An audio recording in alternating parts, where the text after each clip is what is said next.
Deus seja louvado. Vamos dar continuidade então onde nós terminamos. Hoje eu não vou nem voltar aonde nós paramos, para nós acelerarmos, porque nós temos muito assunto a falar, né? Estamos falando dessa carta de Romanos. Abra comigo Romanos, capítulo de número 1. Nós finalizamos até o versículo de número 4. Então nós vamos ler do versículo 5 até o versículo de número 15. Romanos, capítulo 1, versículo 5 até o 15. Diz assim, pela minha tradução NVI: por meio dele e por causa do seu nome, recebemos graça e apostolado para chamar dentre todas as nações um povo para a obediência que vem pela fé. Destaque na sua Bíblia: um povo para a obediência que vem pela fé. Ou seja, a verdadeira obediência que glorifica e exalta o Pai é aquela que vem pela fé. Então nós já entendemos algo glorioso que nós vamos falar. Obediência e fé, elas sempre andam juntas. Versículo 6. E juntos também estão entre os chamados para pertencerem a Jesus Cristo. A todos os que em Roma são amados de Deus e chamados para serem santos, a vocês, graça e paz da parte de Deus, nosso Pai, e do nosso Senhor Jesus Cristo. Antes de tudo, sou grato a meu Deus, mediante a Jesus Cristo, por todos vocês, porque em todo o mundo está sendo anunciada a fé que vocês têm. Deus, a quem sirvo de todo o coração, pregando o evangelho de seu Filho, é minha testemunha de como sempre me lembro de vocês em minhas orações, e peço que agora finalmente, pela vontade de Deus, seja-me aberto o caminho para que eu possa visitá-los. Anseio vê-los a fim de compartilhar com vocês algum dom espiritual para fortalecê-los, isto é, para que eu e vocês sejamos mutuamente encorajados pela fé. Quero que vocês saibam, irmãos, que muitas vezes planejei visitá-los, mas fui impedido de fazê-lo até agora. Meu propósito é colher algum fruto entre vocês, assim como tenho colhido entre os demais gentios. Sou devedor, tanto a gregos como a bárbaros, tanto a sábios como a ignorantes. Por isso, estou disposto a pregar o evangelho também a vocês que estão em Roma. Aleluia, glória a Deus. Então nós sabemos já que essa carta escrita aos Romanos é uma das cartas que mais influenciou na história da igreja e é uma das cartas mais importantes do Novo Testamento. Então é necessário que toda a igreja medite, estude essa carta, né, que clame por revelação, para que nós possamos de fato entender e compreender. Nós vamos falar aqui a partir do versículo de número 5, e nesse versículo 5 nós vamos entender algo glorioso, que é a finalidade do Evangelho. Qual é a finalidade do Evangelho, pastor Tiago? Nós entendemos que o Evangelho é o poder de Deus para a salvação de todo aquele que crê. O Evangelho é o poder de Deus para a salvação de todo aquele que crê. Mas todo aquele que crê prova sua fé pela obediência. Então, se nós cremos verdadeiramente no Senhor Jesus Cristo, nós vamos demonstrar e provar que cremos no Senhor Jesus Cristo pela nossa obediência. Por quê? Porque a obediência está baseada na fé. E a obediência que está baseada na fé, nós precisamos entender que essa obediência e essa fé, elas são inseparáveis. Elas andam juntas. Não tem como nós dizermos que nós cremos em Deus, mas nós não obedecemos a palavra de Deus. É um paradoxo, é um paralelo que não cabe, não tem lógica. Então, se nós cremos e se nós confiamos, nós obedecemos. E essa obediência é uma obediência que vem pela fé, ou seja, em amor, né, com convicção, com certeza, com clareza, né? Por quê? Porque uma não existe sem a outra. Não existe essa confiança, essa fé sem obediência, e não existe a obediência sem a fé. É como a fé e as obras, elas são inseparáveis, elas andam juntas. É como um trilho, né, do trem. Eles estão sempre juntos, do lado um do lado do outro. Então nós precisamos entender que o ato de fé é a submissão a Deus. Quando eu falo que eu tenho fé em Deus, eu estou automaticamente dizendo, eu estou me submetendo ao governo de Deus. Eu estou dizendo assim, Deus é quem gera, quem gerou, quem comanda, quem governa, quem direciona a minha vida.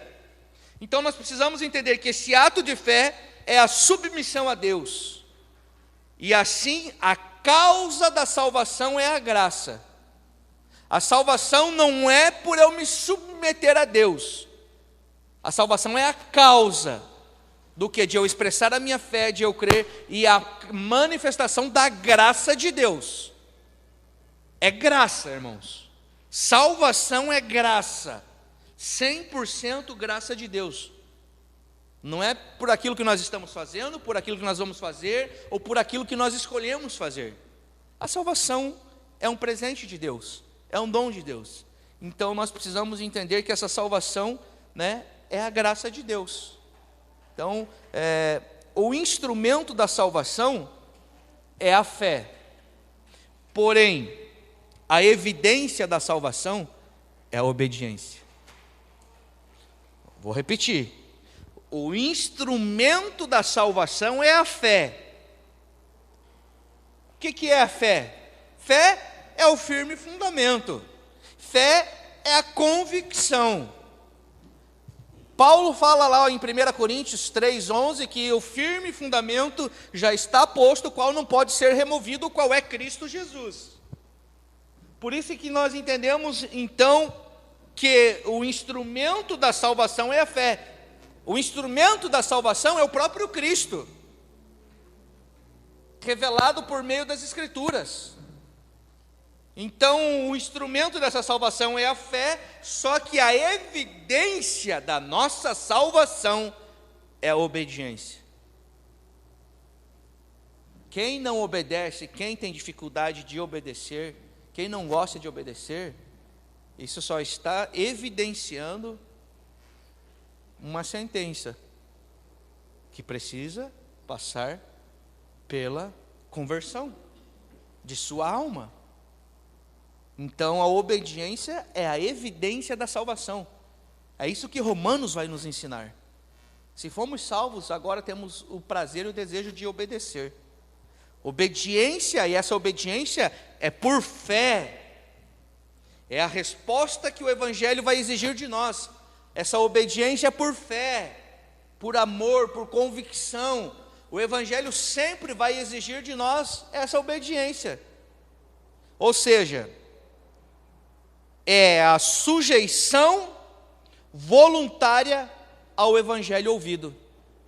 Ou seja, eu me sujeito a tudo aquilo que eu estou ouvindo, a esse Evangelho libertador de vida, de paz, de esperança. Tudo isso que eu tenho ouvido, né, eu me sujeito voluntariamente a esse Evangelho. Paulo vai nos chamar de, quando nós lemos a carta de Pedro, ele vai falar assim que tudo aquilo que nos domina, ou tudo aquilo que nos governa, nós nos tornamos escravos. Isso está lá em 2 Pedro capítulo 3, na metade para frente, não me recordo o versículo. Mas tudo aquilo que domina, que nos governa, nós nos tornamos escravos. Ou seja, eu e você somos escravos, ou do mundo ou da luz, ou da morte ou da vida, ou de Deus ou do Satanás, mas nós somos escravos. Amém? Glória a Deus. Então vamos seguindo. A obediência a Cristo, ele é o fruto da fé que nós temos nele. A obediência ao Senhor Jesus Cristo é o fruto da fé que nós temos nele. Por isso que entendemos que recuar a confiar nele para a salvação é a pior forma de desobediência que existe. Nós recuarmos na fé, né, é a pior forma de desobediência, que nós vamos conhecer como apostasia, abandono da fé, onde nós vamos abandonar a Cristo Jesus para depositar a nossa fé em qualquer outra coisa. Então a apostasia é uma das piores formas de desobediência. Por quê? Porque de fato nós estamos mostrando que nós não confiamos em Deus. Simplesmente por isso. Então Paulo ele deixa muito bem claro isso no versículo de número 5. E agora, após ele explanar acerca do Evangelho, acerca do seu chamado, acerca da fé, da justificação, ele vai começar agora a trazer para nós as marcas da igreja verdadeira. Agora nós vamos falar um pouquinho sobre as marcas da igreja verdadeira. Então, após ele ter apresentado os distintivos do evangelho verdadeiro, agora Paulo começa a falar das marcas verdadeiras da igreja. Ou seja, se existem marcas verdadeiras da igreja, é porque existem marcas falsas. Aonde existe o verdadeiro, existe o falso. Então nós temos que tomar muito cuidado exatamente com aquilo que o obreiro Jean ministrou. Com o que, pastor Tiago? Com as mesclas. Estava falando hoje sobre isso, hoje à tarde, com uma pessoa, sobre o perigo das mesclas, de mesclar o novo com o antigo, sobre o perigo da meia-verdade, que ela é mais perigosa do que uma mentira completa, porque uma meia-verdade é um engano, é uma mentira. Então nós temos que tomar muito cuidado com essa mescla. Não dá para nós pegarmos a parte que nos convém do novo e misturar com a parte que nos convém da velho e bater no liquidificador e lançar aí. Não, nós precisamos entender e conhecer a palavra. E como que nós vamos conhecer? Investindo tempo, clamando, orando ao Senhor, pedindo por revelação, por sabedoria, por discernimento. Sabemos que é uma ação divina, que é o Senhor quem se revela a nós, mas cabe a nós a nossa responsabilidade também. Nós temos uma responsabilidade. E nós vamos destacar aqui 5 pontos dessas marcas verdadeiras da igreja. E primeiro ponto que nós vamos destacar dessas marcas da igreja verdadeira é, número 1, a igreja é um povo amado de Deus. Uau. A igreja é e sempre foi e sempre será amada por Deus. Por quê? Porque Deus amou a igreja já na eternidade e atraiu para si com suas cordas de amor. Uau! Então nós somos um povo amado por Deus. A igreja é amada por Deus. Nós temos que ter convicção disso, irmãos. Não foi a igreja que escolheu a Deus, mas foi Deus quem a escolheu. Foi Deus quem escolheu a igreja. Não foi a igreja que amou a Deus primeiro, mas foi Deus que amou a igreja desde a eternidade. Desde a eternidade, Deus sempre amou a igreja. Desde sempre. Então é isso que nós vemos nessa carta que Paulo escreve aos romanos. O amor de Deus pelos crentes de Roma é um amor que antecede, que acompanha e segue o amor de Deus por eles. Porque Deus amou a sua igreja desde a eternidade. E agora, que bacana, o seu amor é manifesto através da pessoa de Jesus Cristo. E agora, o amor de Jesus Cristo é revelado por meio da igreja. Como que Roma conheceu o amor de Deus e o amor de Jesus? Através da igreja, através da vida do apóstolo Paulo, através dos irmãos que já estavam congregando, que já estavam se reunindo lá para ministrar o evangelho. Então esse é o amor de Deus, um amor eterno. Ele nos atraiu com suas cordas de amor, diz a palavra do Senhor. Segundo ponto, a igreja é um povo chamado para ser propriedade exclusiva de Cristo. Eu e você somos chamados para sermos propriedade exclusiva de Cristo. Versículo de número 6. E vocês também estão entre os chamados para pertencerem a Jesus Cristo. Aqui no versículo de número 6, a ênfase é essa. Nós somos chamados para ser propriedade exclusiva de Cristo Jesus. Os cristãos, os filhos de Deus, os crentes, como nós quisermos falar, nós gostamos de falar os filhos de Deus. Os filhos, porque esse foi o nosso chamado desde sempre, né, pastor Guilherme? Nós não fomos chamados para fazer, nós somos chamados para ser o quê? Filhos de Deus. E por sermos filhos de Deus, agora nós fazemos. Uau! O meu chamado é o ministério da dança, o meu chamado é o ministério do louvor, o meu chamado é o ministério da palavra. Não. O teu chamado, o meu chamado, nosso chamado é sermos filhos de Deus. E sendo filhos de Deus agora, nós vamos cumprir a missão, a qual o Pai já colocou em nós. Vamos usar o quê? Os dons, os talentos, que é do Senhor, que Ele colocou em nós, para quê? Para que Ele seja glorificado, para que Ele seja visto, para que Ele seja exaltado. Vamos usar as nossas habilidades que recebemos do Senhor, aonde quer que nós estivermos, seja no momento de lazer, no momento de nos reunirmos na congregação, seja no trabalho, Ele precisa ser adorado. Seja no momento de esporte, seja numa aula de Muay Thai, seja numa aula de Jiu-Jitsu, Ele precisa ser adorado. Então os filhos de Deus pertencem a quem? A Cristo Jesus. E a palavra nos deixa claro, por predestinação, por redenção e por chamamento divino. Ele nos predestinou, Ele nos redimiu, Ele nos justificou e Ele nos chamou. A o quê? A sermos filhos. A igreja é o presente de Deus Pai ao Deus Filho. Nós, quando nos reunimos, todos juntos somos a igreja do Senhor. Ninguém é igreja no individual. A igreja é corporativa, na reunião de todos os santos. Igreja é o povo chamado para ser propriedade de Cristo Jesus. Cara, isso é glorioso. Saber que, entender que Jesus Cristo morreu naquela cruz para que nós pudéssemos ser igreja do Pai, igreja de Deus, igreja de Cristo, para que Ele nos arrancasse do lamaçal do pecado, do governo do pecado, que nos colocasse no reino do Filho do seu amor, no reino do Filho do seu amado. Para quê? Para que nós fôssemos agora conhecidos como igreja do Senhor.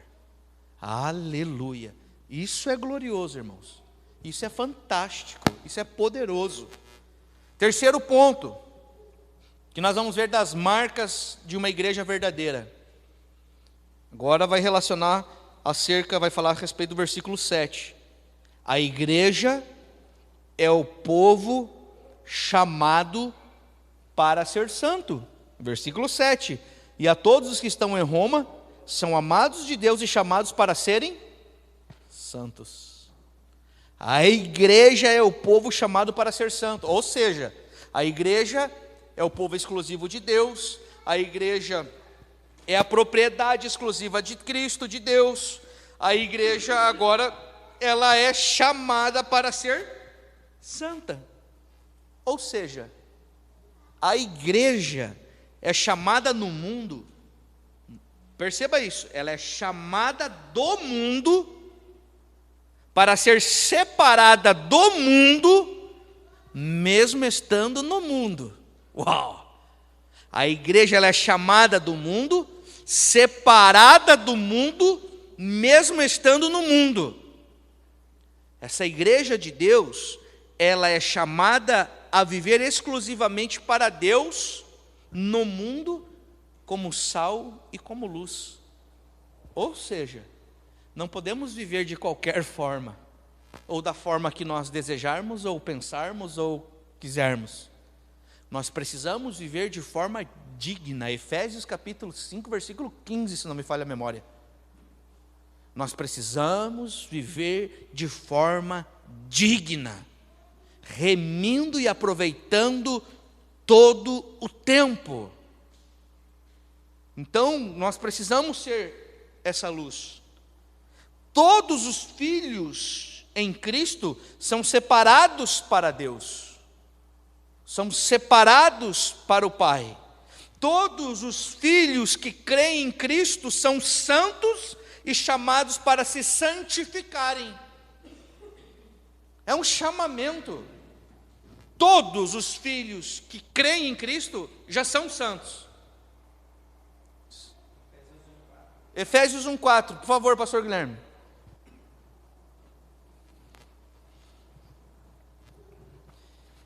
Efésios 1:4 diz: porque Deus nos escolheu nele antes da fundação do mundo, para sermos santos e irrepreensíveis em sua presença.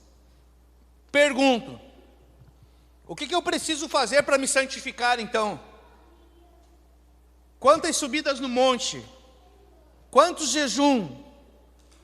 Quantas campanhas eu preciso fazer para me santificar? Nenhuma. Eu preciso estar em Cristo Jesus. Agora eu vou para o monte para conhecê-lo? Eu vou no monte para ter mais intimidade com Ele? Eu vou orar e vou jejuar para que eu possa de fato ver o desenho que Deus tem para a minha vida e para a igreja corporativa, irmãos? Não significa que agora nós não oramos, não jejuamos, não subimos o monte, muito pelo contrário. Se nós tivéssemos consciência de quem nós somos, nós estaríamos dia após dia se separando cada vez mais. Se separando cada vez mais. E à medida que nós nos separamos, as mesclas também vão sendo retiradas. Porque quanto mais na terra nós estivermos, mais mesclados nós vivemos, irmãos. Por isso que nós somos chamados para ser santos e chamados para se santificar. É uma vida de santificação, não é um ato, não é um processo, somente uma atitude. É uma vida de santificação. É todos os dias me santificando, me separando, me posicionando e estando em Cristo Jesus. Amém? É isso que o apóstolo Paulo fala. Nós somos chamados para nos santificar, irmãos, é todos os dias. Todos os dias. Sem santificação, ninguém verá o Senhor. Oi? Seguir a paz com todos. Sem a santificação, ninguém verá a Deus. Quarto ponto, da marca verdadeira da igreja, das marcas verdadeiras da igreja. A igreja é um povo que recebe graça e paz. Versículo 7, a parte B.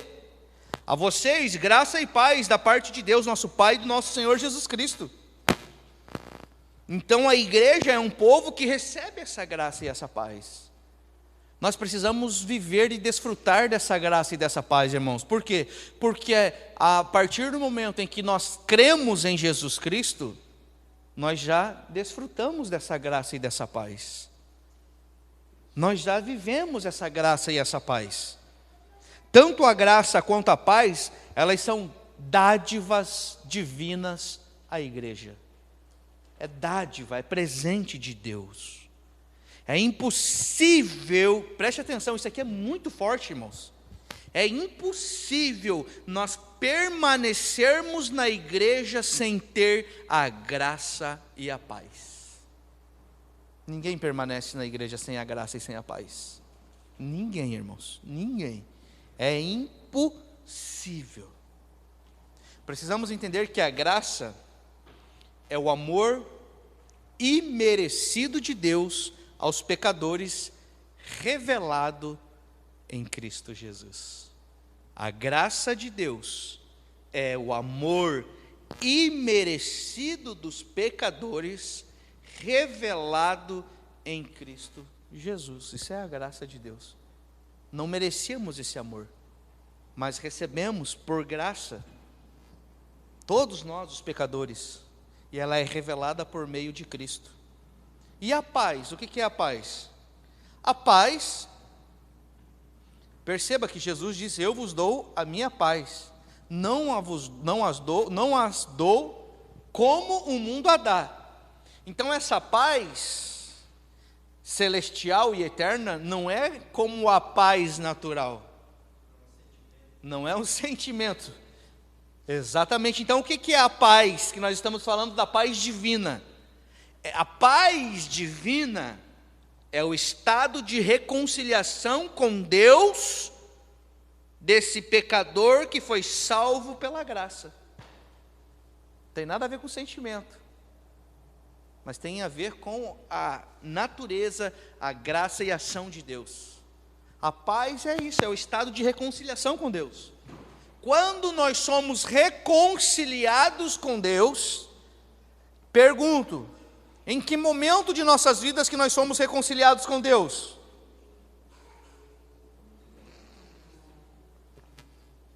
Quando somos reconciliados com Cristo. Quando reconhecemos a Cristo como Senhor e Salvador. Então nós somos automaticamente reconciliados com o Pai. E agora nós desfrutamos dessa paz, que é um estado de reconciliação com Deus. Fruto da salvação, fruto da graça de Deus. A graça indica sempre algum dom absolutamente gratuito e imerecido. A graça sempre vai indicar um dom gratuito e imerecido, enquanto a paz é o bem-estar que os homens desfrutam mediante a graça. É um bem-estar que nós desfrutamos mediante a graça, não mediante a calmaria das aflições do momento que nós estamos vivendo. Por isso que o salmista, ao escrever lá, ele falou: pode cair 1000 ao meu lado, 10.000 à minha direita, e eu não serei abalado, eu não serei atingido. Estou em paz. Os que confiam no Senhor são como os montes de Sião, que não se abalam, mas permanecem em paz. Essa paz vem de Deus. Essa paz nós recebemos através da graça de Deus, pela pessoa, hoje, do Senhor Jesus Cristo, nosso Senhor, e hoje expressa através do Espírito Santo de Deus. Essa paz interna que vem de Deus. A graça é a raiz e a paz é o fruto. A graça sempre, tudo, e preste atenção, tudo na nossa vida vai ser por graça, porque a graça é a raiz e o restante são os frutos. É o fruto, a paz é o fruto da ação da graça, da manifestação da graça. Ou seja, a graça é a causa da salvação e a paz é o seu resultado. A graça é a causa da salvação, a paz é o seu resultado. Uau! Amém? Até aqui, tranquilo? Show de bola? Seguimos, que o nosso tempo está avançando. Quinto ponto e último: a igreja é o povo que dá testemunho da sua fé. Versículo de número 8. Antes de tudo, sou grato a meu Deus, mediante a Jesus Cristo, por todos vocês, porque em todo o mundo está sendo anunciada a fé que vocês têm. Uau! Então a igreja é o povo que dá testemunho da sua fé. A igreja, ela não é apenas chamada do mundo para ser propriedade de Cristo, mas ela é também enviada de volta ao mundo para ser embaixadora de Cristo e para dar testemunho de sua fé. Ou seja, nós temos que ser testemunhos vivos de Cristo, da fé em Cristo Jesus. As pessoas precisam ver a graça de Deus em nossas vidas, porque nós precisamos ser esses testemunhos vivos, essas testemunhas vivas. Por isso que o Evangelho vai sempre exigir, mostrar, demonstrar, manifestar transformação de vida, e não uma melhora de vida instantânea por algum tempo, é transformação. Transformação, ou seja, transformação, mudança de governo. Sai o governo da carne e o governo do Espírito agora que age, que governa, que nos direciona. Paulo ele deixa muito bem claro e ele declara que a fé dos crentes de Roma era conhecida em toda a igreja, em todos os lugares onde o cristianismo foi estabelecido, no vasto Império Romano. Irmãos, no Império Romano eu estou falando. Eu não estou falando em Balneário Camboriú. Ah, pastor, mas aqui é muita festa, é muita balada, aqui não sei o quê. Irmão, eu estou falando do Império Romano. Promiscuidade, solta, vida devassa, os frutos da carne reinando e operando naquele lugar. Lá, homens alinhados e mulheres alinhados ao governo do Espírito manifestaram e expressaram a sua fé em Cristo Jesus, sendo testemunhas de Cristo Jesus. Uau! Por isso que a igreja verdadeira, ela tem as suas marcas. Marcas do quê? Do agir, do manifestar de Deus, do amor de Deus, da misericórdia de Deus, da graça de Deus, irmãos. Paulo estava mostrando como de fato vive uma igreja. Por isso que o modelo da igreja precisa voltar a ser expressada, mas não a igreja deste século. Isso aqui é brincadeira, irmão, que nós vemos nesse século, nessa geração. Não é a igreja de Cristo, a igreja dos princípios, com os princípios apostólicos. Nós precisamos voltar aos princípios apostólicos da igreja, a qual nós vamos ler e conhecer a igreja na palavra de Deus. Tem pessoas que, se não tiver uma parede preta, luzes, show de luzes e um som maravilhoso e o ar-condicionado e cadeiras de almofada, cara, essas pessoas nem entram, porque para elas a igreja é aquilo ali. Deus não está preocupado com cor de parede, com luz. Deus está preocupado com o nosso coração, a transformação do nosso coração, irmãos. Deus não precisa de parede, Deus não precisa de luz, Deus não precisa de som, de música.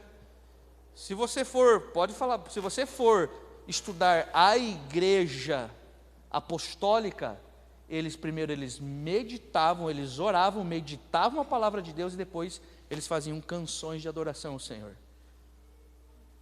A palavra é e sempre foi a prioridade na igreja do Senhor. Mas não, nós queremos fazer algo diferente, para atrair o quê? Para chamar a atenção, para dar estratégia do quê?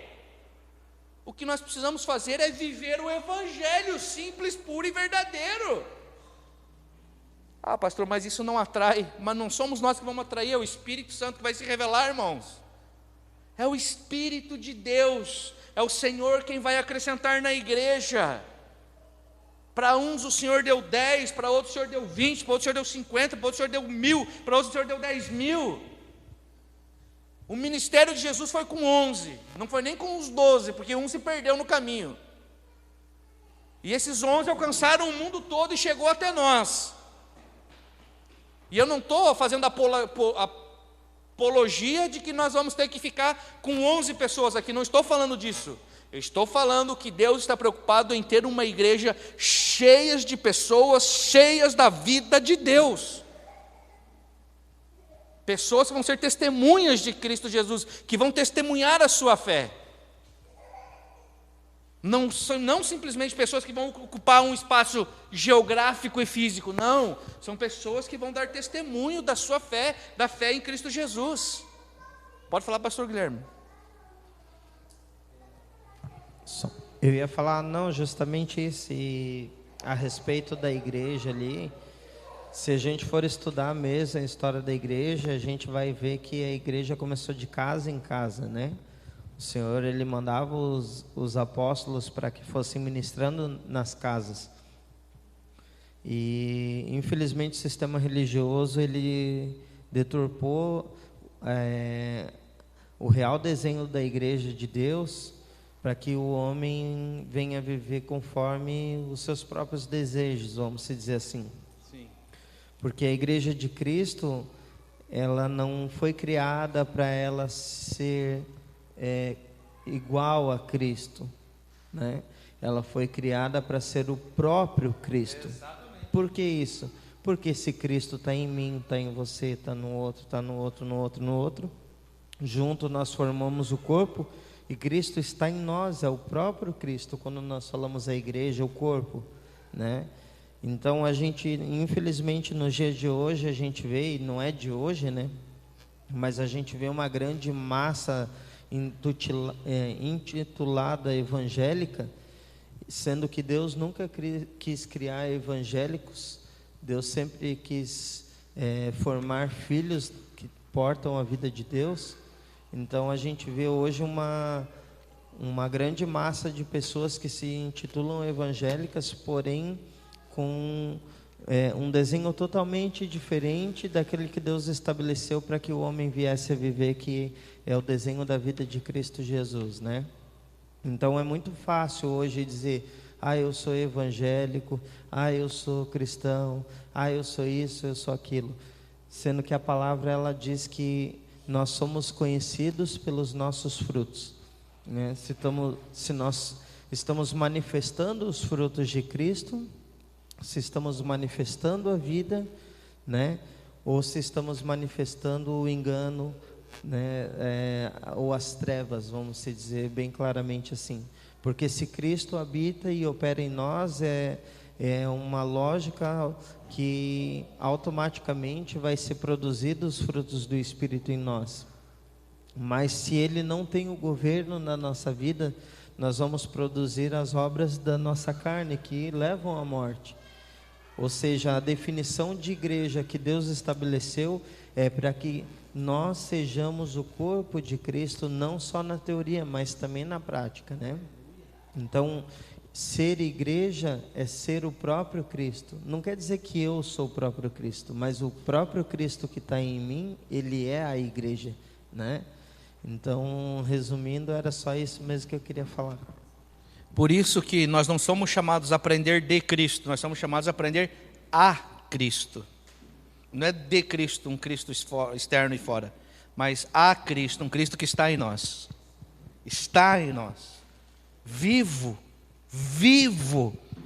Então, Paulo, até esse versículo de número 7, ele fala acerca do Evangelho, ele fala acerca das marcas da igreja verdadeira. Mas agora, a partir do versículo de número 8 ao versículo de número 13, agora o apóstolo Paulo vai falar das marcas do apostolado verdadeiro. Ou seja, depois de ele falar sobre o Evangelho e a igreja de Cristo Jesus, Paulo agora ele vai iniciar, ele conclui a sua introdução falando de si mesmo agora. Versículo de número 8 em diante, agora ele vai falar de si. Embora o apóstolo Paulo não fosse o fundador da igreja, mas o apóstolo Paulo se sentia responsável pela igreja. Uma vez que o apóstolo Paulo, ele foi o apóstolo dos gentios. E Roma, a capital do império, estava dentro dessa jurisdição dos gentios. Então Paulo se sentia responsável também por essa igreja que estava em Roma. E nós vamos destacar aqui algumas verdades.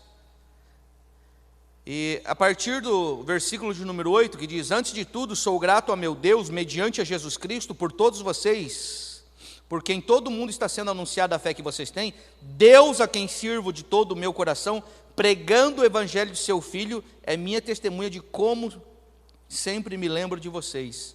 E em minhas orações peço que agora, finalmente, pela vontade de Deus, seja-me aberto o caminho para que eu possa visitá-los. Esse era o desejo do apóstolo Paulo sempre, poder visitar a igreja de Roma. E nós vamos entender o porquê que ele não pôde. E durante muito tempo nós pensávamos talvez que ele não foi lá porque o diabo agiu na vida dele, porque teve os demônios. Não, irmão, não tem nada a ver com isso. Por isso que nós precisamos conhecer a história.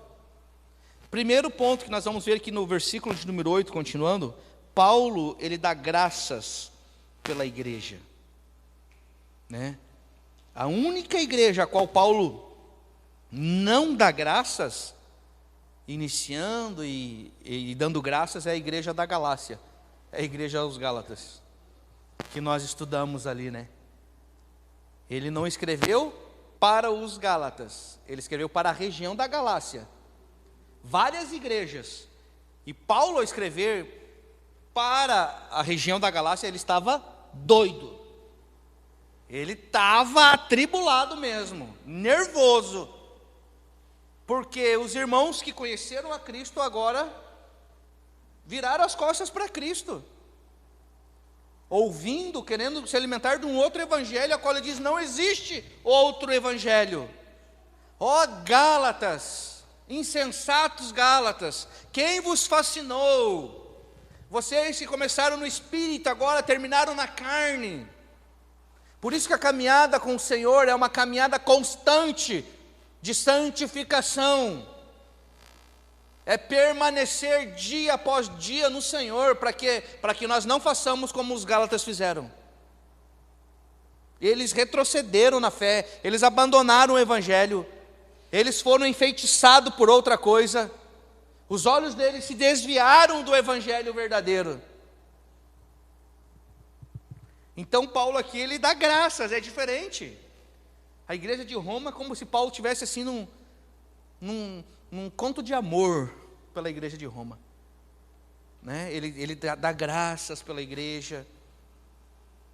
A igreja da Galácia, que ele não dá graças, essa igreja estava sendo seduzida pelos falsos mestres judaizantes.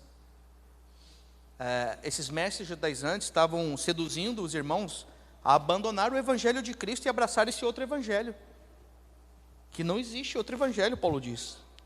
Agora, quanto à igreja de Roma, o apóstolo Paulo dá graças a Deus, porque embora aquela igreja tivesse sido estabelecida por irmãos desconhecidos, os irmãos eram desconhecidos, mas a fé daqueles irmãos era conhecida no mundo inteiro, diz a Bíblia.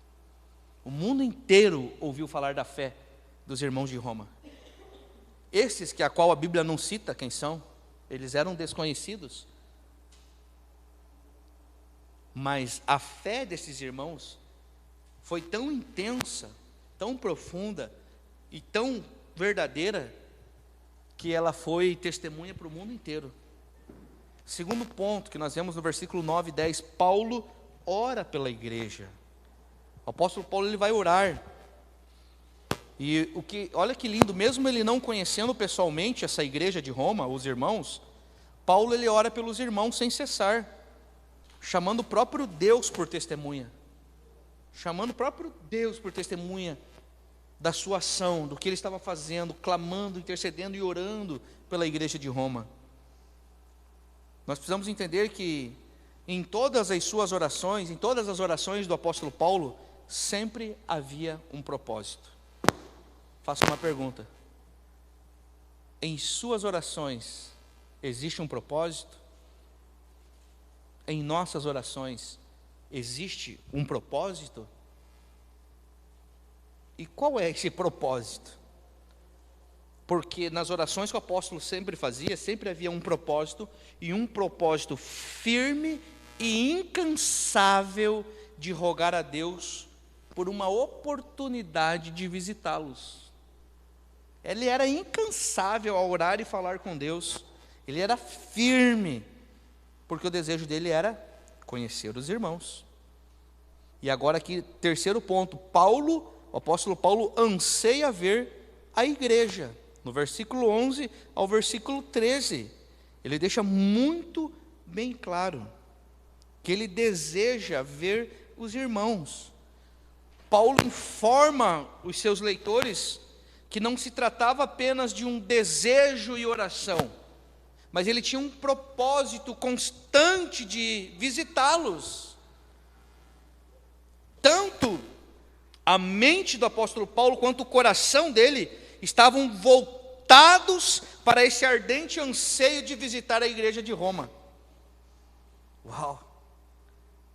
Que doideira, irmãos. Ele faz questão de informar aos irmãos que muitas vezes ele se propôs ir, mas a sábia providência divina de Deus não permitiu. A sábia providência divina de Deus não permitiu. Por que a sábia providência divina, provisão de Deus não permitiu? Porque se o apóstolo Paulo vai para Roma, nós não teríamos a carta de Roma hoje. E por ele não poder ir, que foi uma sábia escolha de Deus, Paulo, onde estava, ele escreve para os irmãos. E nós temos esse tesouro. Possivelmente o apóstolo Paulo, com seus empreendimentos não terminados, que ele havia retido até aquele momento no Oriente, porque Paulo, ele estava indo para Jerusalém para pegar as ofertas, para levar para os irmãos. Então ele, possivelmente nessa correria do dia a dia da vida dele, ele não conseguiu ir para Roma, ele não conseguiu visitar a igreja de Roma, e por ele não poder ir, ele escreveu. Por isso temos essa carta aos Romanos. Quando o nosso desejo não é realizado, é porque um propósito ainda maior está em curso. E assim foi na vida do apóstolo Paulo. Quando os nossos desejos não são realizados, é porque um propósito maior está em curso. Deus não perdeu o controle absolutamente de nada. Quando nossos sonhos não são cumpridos, é porque os sonhos de Deus são maiores que os nossos e, com certeza, muito mais importantes do que os nossos. Quarta característica, Paulo deseja estabelecer uma relação de reciprocidade com a igreja. Versículo 11 e 13, já estamos indo para o final. Ele deseja estabelecer uma relação de reciprocidade com a igreja. Por que reciprocidade? Porque Paulo, ele quer repartir com os crentes algum dom espiritual, ele quer repartir. Mas ele não quer somente repartir, ele quer receber também, ele quer ser edificado também. Coisa difícil é uma pessoa que só quer falar e que tem dificuldade de ouvir. Paulo se coloca nesse lugar de ministrar, de proclamar o evangelho, mas de ser ouvinte do evangelho. E o desejo dele de ir para Roma é exatamente esse. Eu quero deixar com vocês alguns dons, mas eu quero receber de vocês também os dons. A porção de Deus, a porção de Cristo. Paulo quer confrontar e ser confrontado pelos crentes. Porque, irmãos, todos nós precisamos ser confrontados. O confronto nos traz verdadeiramente viver essa liberdade em Cristo Jesus, viver essa verdade. Pessoas intocáveis, irmãos, são disfuncionais para o reino de Deus, são infrutíferas para o reino de Deus, porque todos nós precisamos ser confrontados em algum momento da nossa vida. Porque em algum momento da nossa vida nós vamos nos desalinhar e precisamos que alguém nos alinhe, que seja usado por Deus, pelo Espírito Santo de Deus, para nos confrontar. E precisamos ter a sabedoria de Deus para receber esse confronto como pessoas maduras e nos posicionar. Porque se nós não nos posicionarmos e não ouvirmos, irmão, nós seremos infrutíferos para o reino de Deus. Nós não serviremos para o reino de Deus.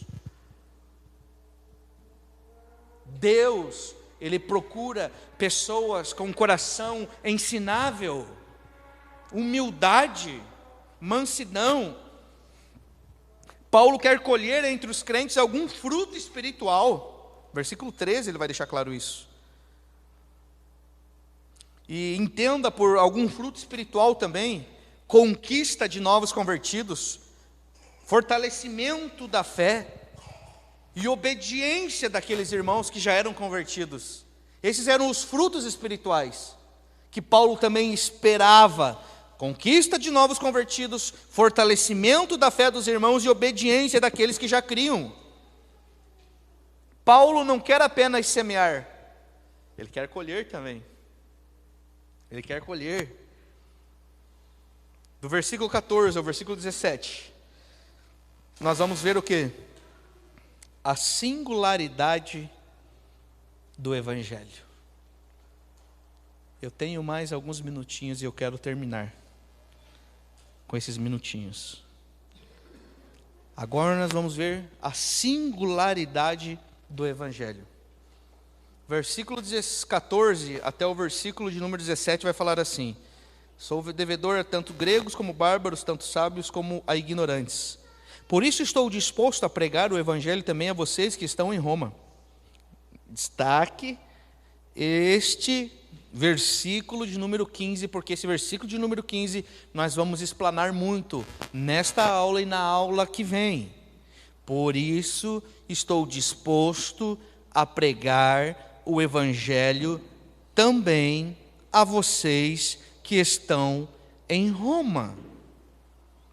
Versículo 16, destaque, e ele continua dizendo: não me envergonho do Evangelho, porque é poder de Deus para a salvação de todo aquele que crê, primeiro do judeu e depois do grego.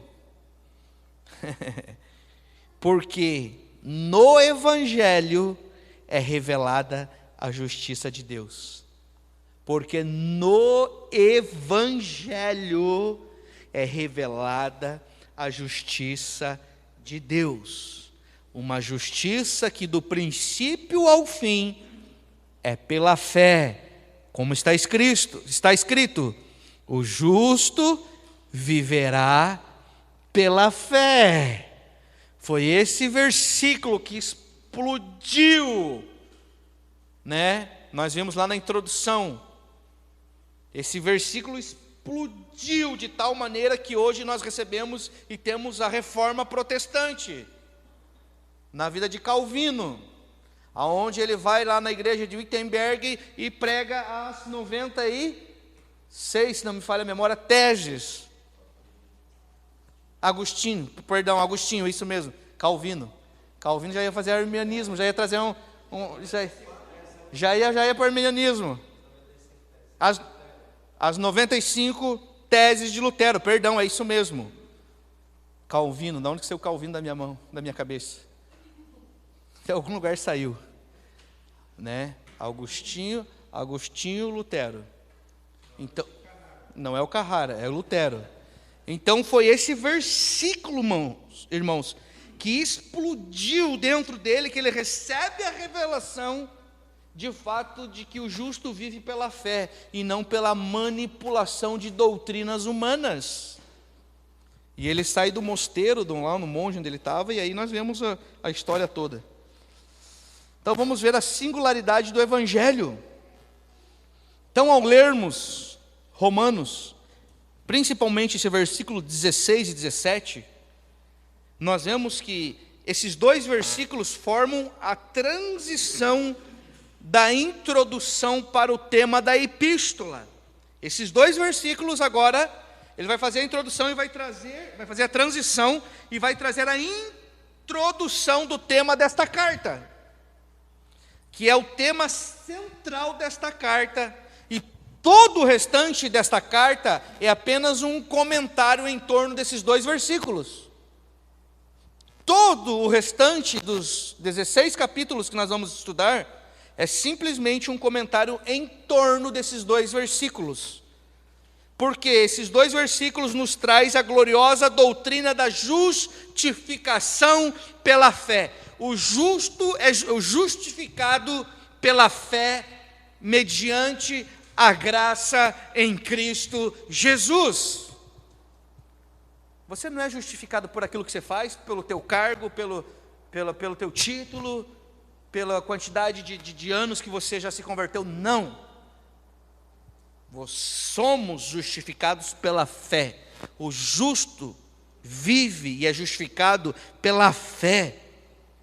Então agora aqui nós vamos ver, nessa carta de Romanos, a doutrina da justificação pela fé. E essa doutrina é a essência do Evangelho. Se rompermos essa doutrina, nós vamos viver de fato essas heresias que nós vemos hoje em muitos lugares. Pessoas simplesmente jogando, deixando de lado o Evangelho para viver debaixo de manipulação, debaixo do engano. Por quê? Porque abandonaram, porque não compreenderam, porque não receberam ou porque desejaram não viver a doutrina da justificação pela fé. Essa doutrina é a essência do Evangelho, irmãos.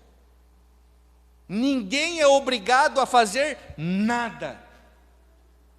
Mas quando nascemos de novo, temos o nosso coração incendiado pelo reino de Deus e desejamos fazer tudo o que fazemos com amor. Mas ninguém é obrigado a fazer nada. Para você receber, você tem que fazer 21 dias de jejum. Para você receber, você tem que fazer tantos dias de oração. Não é assim, irmãos. Não é assim. Uma vez eu ouvi um pastor falando e eu gostei. Irmãos, os irmãos fazem coisas para receber, fazem um sacrifício para receber e fazem os 21 dias de jejum de Daniel. Pô, os 21 dias de jejum de Daniel foi para Daniel, o nome já diz, ele falou. O que nós precisamos agora é viver a justificação, a doutrina da justificação pela fé. Porque os 21 dias de jejum de Daniel foi para Daniel, foi para um propósito exclusivo de Daniel que Deus tinha na vida de Daniel. Na velha aliança, na antiga aliança. Não dá para nós trazer o velho para o novo e querer desfrutar da bênção do novo. Não tem como, irmãos. Olha a cegueira, nós vamos voltar para a lei, retroceder, sair do pacto da jurisdição eterna, vamos voltar para a antiga aliança, vamos pedir a Deus, vamos então agora dar um sacrifício, porque nós somos bons e nós aguentamos 21 dias de jejum. E aí nós recebemos a nossa bênção. Quando na verdade o jejum que Deus quer, com certeza é um coração quebrantado, obediência, fome e sede pela palavra de Deus. E está errado fazer jejum, pastor? Claro que não, nós temos que fazer jejum, mas não o jejum de Daniel. Nós temos que fazer um jejum para que o Senhor se revele a nós, para que nós conheçamos o propósito de Deus, para que nós possamos conhecer o Evangelho, para que o Senhor abra os olhos do nosso entendimento. O problema é que nós fazemos jejum para adquirir coisas naturais e materiais. Está errado? Sim ou não? A palavra não me dá respaldo. A palavra não me dá respaldo. Vamos fazer um jejum para ganhar bênção material? Me traga na palavra. Não temos respaldo, irmãos. Só um pouquinho, João. Graça e paz, boa noite. Mesmo porque muitas vezes essas pessoas que fazem esses jejuns, esses sacrifícios, não alcançam aquilo que elas estão buscando. Então, o que acontece? Elas se frustram porque elas estão vivendo dentro de um engano. E não se frustram, não deveriam se frustrar com Deus, mas sim o engano que elas estão vivendo. Só que a cegueira é tão grande que elas não conseguem enxergar. É a mesma coisa eu fazer o jejum de Daniel, não alcançar aquilo pelo qual eu estou fazendo o jejum e depois eu fico extremamente revoltada. Por quê? Por que Deus não me deu se eu fiz? é porque não existe uma condicional para alcançar alguma coisa de Deus, né? Não é obra do nosso braço, força do braço. Não é a gente que vai, se não estiver dentro de um propósito, simplesmente Deus não tem compromisso nenhum com aquilo. Sim, por isso que nós precisamos entender a aliança atual, a jurisdição da graça de Deus, irmãos. Porque é muito engano, é muita manipulação, é muita mentira. E isso é diabólico, a Bíblia diz que isso é diabólico, irmãos. E sempre em busca de algo pessoal, uma conquista pessoal, natural e externa e passageira e momentânea. Né? Então, o jejum que a palavra de Deus nos ensina para que nós possamos ser revestidos do alto, do poder, da autoridade, da vida de Deus, que o Senhor possa se revelar a nós. A Bíblia diz que existem casca de demônios que só saem com jejum e oração, ou seja, é Deus agindo em nossa vida, irmão. É porque é Deus, ou seja, o jejum é para que nós venhamos sair de cena e Deus possa operar de fato. E não é para dar ênfase em demônio, é que Deus governe e direcione a nossa vida. Pode falar, pastor. A respeito do que a Lila falou, eu ainda penso que a pior coisa que pode acontecer é dar certo ainda, sabe? Porque quando dá certo, mas é verdade, né? Porque enquanto dá errado, no começo até concordo com a Lila, porque depende do nível de maturidade que a pessoa está, e normalmente é a pessoa, às vezes, nova convertida, ou aquela religiosa mesmo, a vida inteira religiosa, às vezes por ignorância da palavra mesmo, né? Por falta de entendimento e conhecimento. Mas uma hora ela se revolta ali com Deus, até que de repente ela vai vendo que é uma coisa de sistema, né? O Espírito Santo vai ministrando. Agora, a pior coisa que eu acho que pode acontecer é a pessoa fazer um jejum, ou uma oração, ou um propósito lá, 7 semanas, 10 semanas, sei lá quantas semanas, e aquilo acontecer na vida dela. Porque daí, pensa assim, gente, se você vai lá numa loja comprar uma coisa e achou, nossa, super legal, o preço legal, tu fala para todo mundo, né? A gente vira a propaganda daquela marca sem receber um tostão ainda. E uma pessoa dessa, que ela vai e acontece as coisas, como acontece as balelas aí, de falar até CPF da pessoa, o que acontece? Cara, a pessoa sai dali falando daquilo para todo mundo.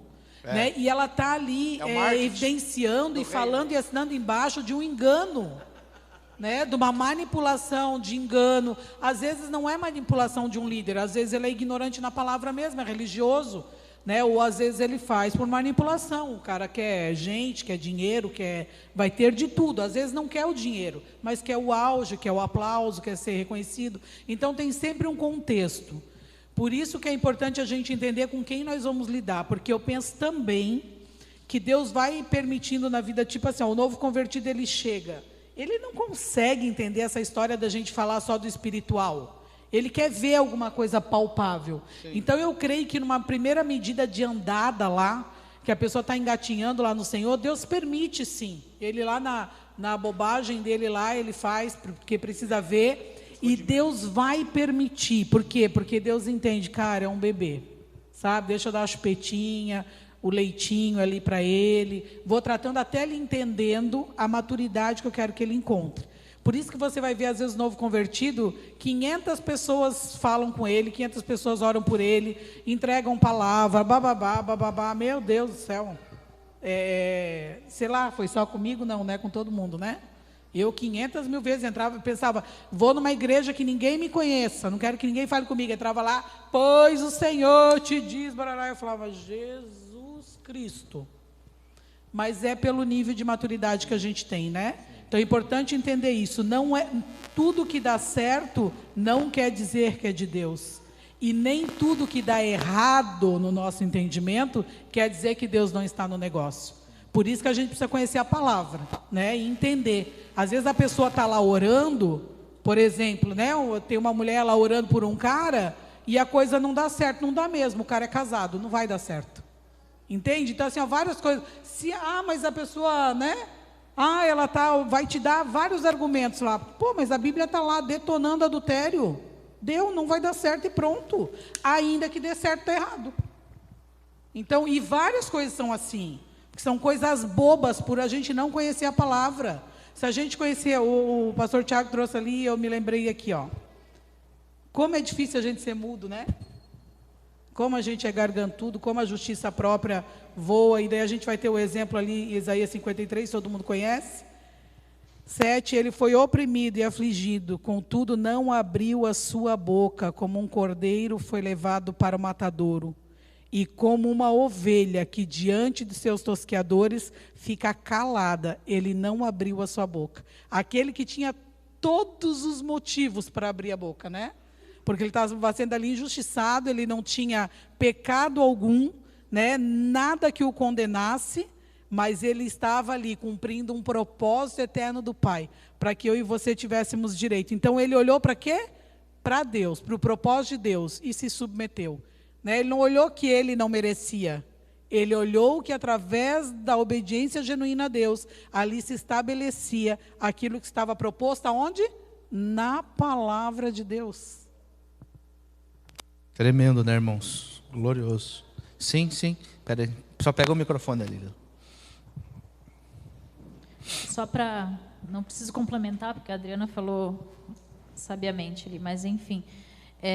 Em Hebreus 5, 8 e 9, fala assim: embora fosse o Filho de Deus, ele aprendeu por meio dos seus sofrimentos e da sua obediência. E depois de ser aperfeiçoado, ele tornou fonte de salvação eterna para todos os que lhe obedecem.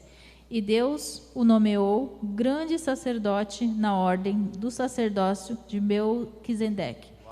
Então, o próprio Filho de Deus teve que obedecer, antes mesmo de ser, vamos dizer, antes de ser honrado e trazer para nós a salvação, ele próprio teve que obedecer e obedeceu pelo que sofreu. Então, quem somos nós, meros mortais, para achar que nós podemos viver uma vida totalmente fora da obediência, né, da palavra e do Evangelho? Uau, perfeito. Nós falávamos segunda-feira no nosso estudo, que eu faço pelo Zoom, a obediência, ela é ensinável. Todos nós precisamos aprender a ser obedientes, né? Então, Paulo vai falar dessa doutrina que é a essência do Evangelho, e Paulo vai tratar aqui 3 pontos fundamentais. E eu só vou deixar esses 3 pontos porque nosso tempo estourou. E nós vamos falar semana que vem da necessidade de pregar o Evangelho, do poder do Evangelho e da eficácia do Evangelho. Uau! Paulo vai deixar muito claro para nós isso. No versículo 14, ele vai falar da necessidade de pregar o Evangelho. No versículo 15, ele vai falar do poder do Evangelho. E no versículo 16, ele vai falar da eficácia do Evangelho. Coloque-se de pé em nome de Jesus. Vamos orar ao Senhor Jesus Cristo. Deus seja louvado. Vamos agradecer ao Pai, em nome de Jesus. Berce, vem aqui, Berce, vem orar por nós aqui em nome de Jesus. Cheguei, Berce, vem orar por nós. Agradecer a Deus. Agradecer a Deus. Agradecer a Deus, ao Pai aí, em nome de Jesus. Graças e paz a todos. Amém. Pai, quero agradecer-te, Pai, por mais um momento, Senhor Deus, onde nós estamos reunidos aqui, Senhor Deus, para saber mais de Ti, Senhor Deus. Que o Senhor esteja sempre conosco, Senhor Deus, nos dando esse alimento poderoso, Senhor Deus, para que todos os dias nós consigamos, Senhor Deus, caminhar assim como o Senhor deseja às nossas vidas, Senhor Pai. Peço que o Senhor interceda pela vida de todos os nossos familiares, todas aquelas pessoas que nos amam, todas aquelas pessoas que nós amamos, Pai. Senhor Deus, eu agradeço a Ti, Senhor Deus, por cada momento, por cada vida que está aqui, Senhor Deus. Muito obrigado por tudo, Senhor Deus. Que o Seu nome seja glorificado em todo momento. Amém, Pai. Glória a Deus.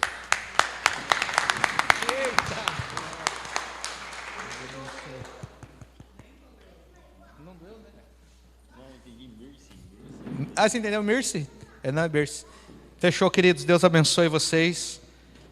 Nós vamos terminar, encerrar. Glória a Deus.